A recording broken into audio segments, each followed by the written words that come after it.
Hello everybody, this is AK. I am back.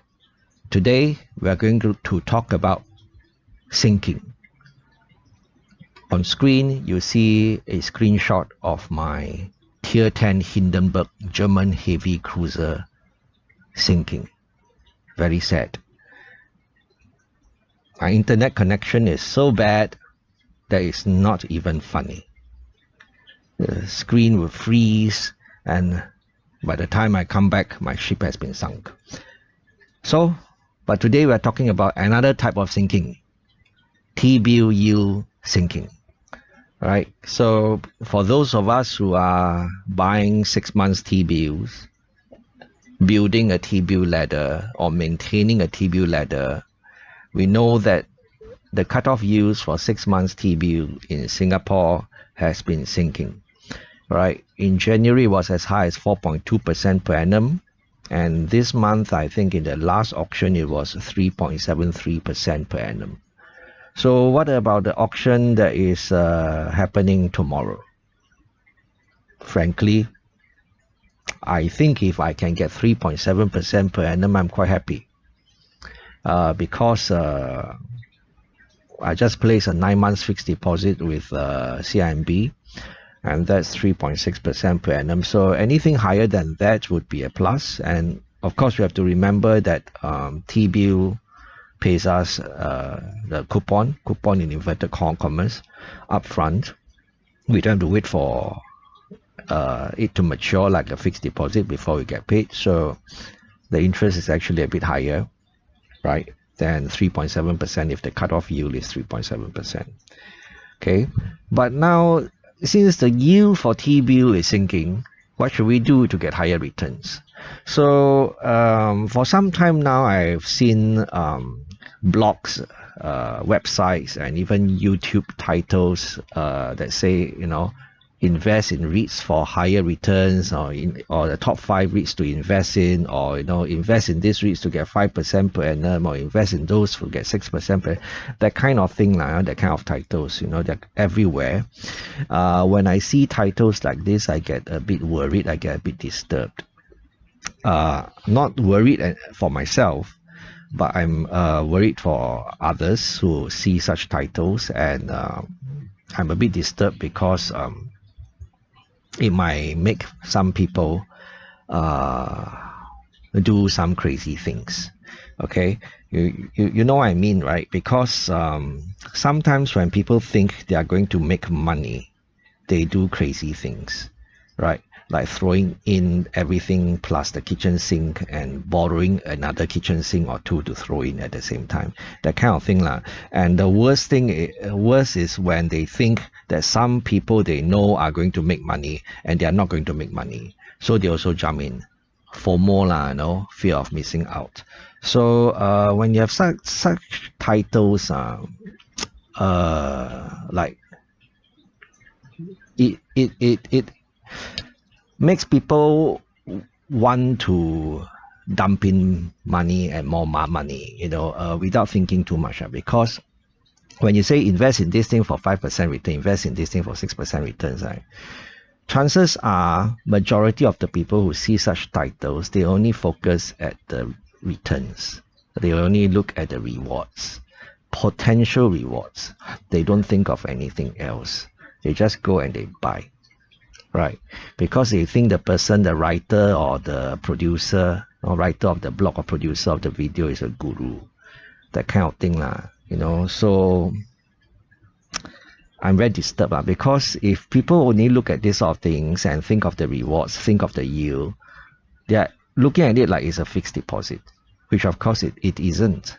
Right, a fixed deposit is risk-free, volatility-free. At the end of the period, you get your interest income, but not when you invest in REITs. REITs are not fixed deposits, right? They are not risk-free. They are not volatility-free.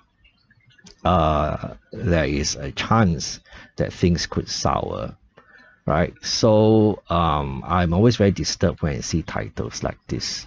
Right, because many people don't care about the details. But of course, I've said time and time again, when we invest for income, we have to ask questions.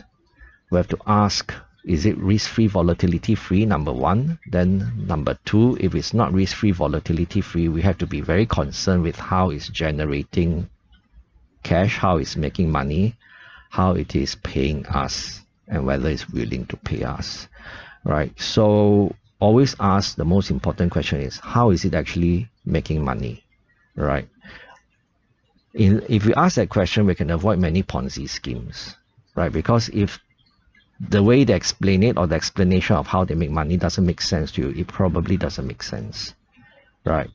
Or it's too complicated for you to understand, in which case it's better to avoid, right? So beware of titles like in point number 2 on screen.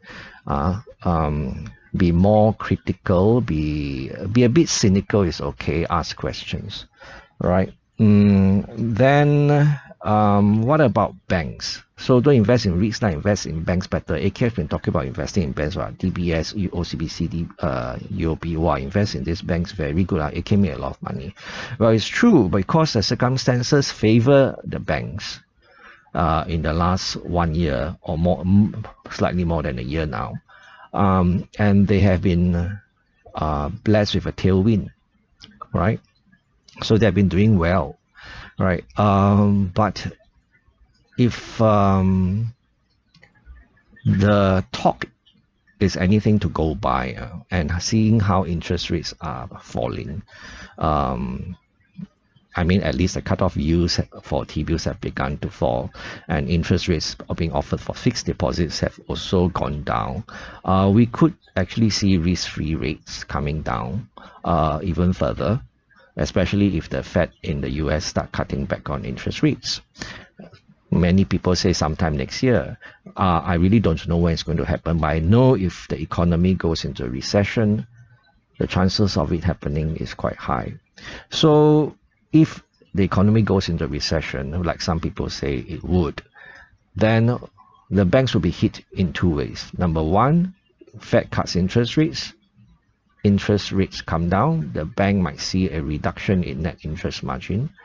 Number two, when such a scenario plays out, what happens is usually the banks might see asset quality deteriorating, because in a recession you expect that kind of thing. Things, some loans might go bad, and you might have to make provision for more loans which might not be recoverable, that kind of thing. So then you would of course expect stock prices of the banks would have to decline, right, in tandem.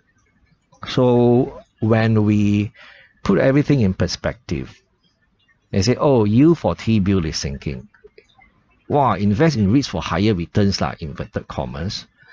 Then invest in banks even better, like AK says in his blog and his video. No, AK didn't say that. If you think like that, of course, up to you. Be careful. There's a saying in Wall Street, bulls make money, bears make money, but the pigs get slaughtered. You know what that means basically? Basically, it means don't be too greedy, right? The saying is a warning against excessive greed, because things could go bad when we least expect them to, right? So if you think that this is making a case for T-bills, you are right. You are right. There is always a place for risk-free and volatility-free fixed income instruments in our portfolio. That's why when people ask me, hey, why don't you invest your CPF OA money in equities? My reply is always, I think there's a place for risk-free, volatility-free fixed income instruments in my portfolio that pays relatively well, and CPF fits the bill. So I'm not using it for equities and such, but I have used it for T-bills because they belong in the same class, right?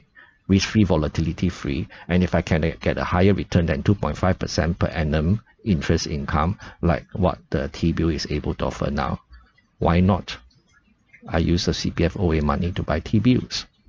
Okay, so there's always a place for something that's risk-free and volatility-free, even though the potential returns from REITs and banks are higher. Okay,